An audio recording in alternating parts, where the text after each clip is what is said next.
இன்றைக்கி எங்கள் வீட்டில் லன்ச் என்னன்னு பார்த்தீங்கன்னா, கீரை கூட்டு, சாதம், முட்டை, க்ரன்ச்சியாக ஏதாவது சாப்பிட்ணும் போல் இருந்துச்சு. அதனால ரஸ்க்கு மேலே தயிர், கேரட்டு, குக்கும்பர் எல்லாத்தையும் சீவி, உப்பு போட்டு ஒரு டாப்பிங் மாதிரி வச்சு சாப்பிட்டேன். ரொம்ப டேஸ்ட்டாக இருந்துச்சு. என்னோடய க்ரேவிங்ஸ்க்கு அது ரொம்ப நல்லா இருந்துச்சு.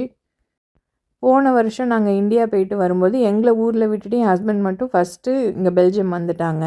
அப்போ அவர் தனியாக இருக்கிறாரு, சமைச்சு சாப்பிட்றதுக்கு லேட் ஆகும், ஆஃபீஸ் இருக்கும், மீட்டிங் இருக்கும்ன்ட்டு இந்த பருப்பு பொடி வாங்கி கொடுத்து விட்டுருந்தேன். ரொம்ப சூப்பராக இருந்துச்சு. வரும்போது நிறையா வாங்கிட்டு வான்னு சொன்னார். நான் ஊர்லேருந்து வரும்போதும் ஒரு டப்பா வாங்கிட்டு வந்தேன்.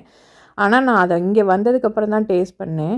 அதுக்கு ரொம்பவே அடிக்ட் ஆகிட்டேன். இட்லிக்கு வச்சுக்கிறது, சாதம், இந்த பருப்பு சாம்பார்லாம் வைக்கும்போது போட்டு போட்டு சாப்பிட்டு ரொம்பவே எனக்கு அது டேஸ்ட் பிடிச்சிருச்சு. மறுபடியும் யார் இந்தியாவிலேருந்து வராங்களோ அவங்கக்கிட்ட வாங்கிட்டு வாங்க அப்படின்னு சொல்லி வாங்கிட்டு வர வச்சு இப்போ நான் சாப்பிட்டுட்ருக்கேன். அந்த அளவுக்கு அடிக்ஷன் ஆகிடுச்சு.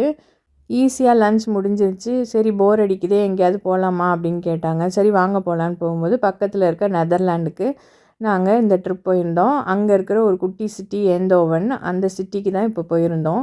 சிட்டி வந்து சும்மா நடந்தே பார்த்துட்டு வந்துடலாம். ஸ்பெஷலாக இது கிடைக்குது அது கிடைக்குது அப்படிலாம் எதையும் பார்க்க முடியாது. ஜஸ்ட்டு வாக் மட்டும் போயிட்டு அப்படியே தெரு தெருவாக சுற்றிட்டு மறுபடியும் வீட்டுக்கு வந்துட்டோம். பெல்ஜியத்துலேருந்து நெதர்லாண்ட் போகணும் அப்படின்னா ஒரு 1½ ஹவர் ஆகும். இந்த சிட்டியை பார்க்கணுன்னு ரொம்ப நாள் ஆசை. ஒரு வழியாக நாங்கள் ஏந்தோவனையும் பார்த்துட்டு வந்துட்டோம். என்னடா இப்போ பிளேட்டிங் வீடியோலாம் வரதில்லைன்னு நீங்கள் நினைக்கலாம். எனக்கு சாப்பாட்டு தட்டை காட்டிக்கிட்டே இருக்கிறது ஒரு மாதிரியாக இருக்குது. கூட இந்த மாதிரி ஒரு இன்ட்ரெஸ்டிங்கான வீடியோவையும் சேர்த்து போட்டால் நல்லாயிருக்குன்றதுனால தான் பிளேட்டிங் வீடியோலாம் இப்போ லேட்டாக போடுறேன்.